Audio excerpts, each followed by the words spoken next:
Were they on just a regular cell phone? That's not clear. And Steve Witkoff was in Russia. He during this he's the special envoy to Russia and also the Middle East for the Trump administration. He's tweeted out that when he was in Russia, he was on a secure phone. So but clearly the Russians would have a strong interest in knowing what the special envoy to Russia was receiving when he was in Russia. So there are a lot more questions now, and I think that they made a big mistake, I think, in yesterday's press conference. I mean, President Trump called Jeffrey Goldberg out as a sleazebag.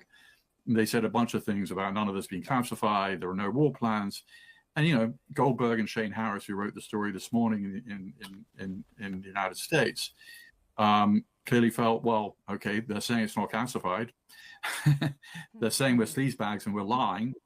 So here's the evidence. And, I think everybody's probably broadly aware of what's in this now. And it's certainly, I think, embarrassing.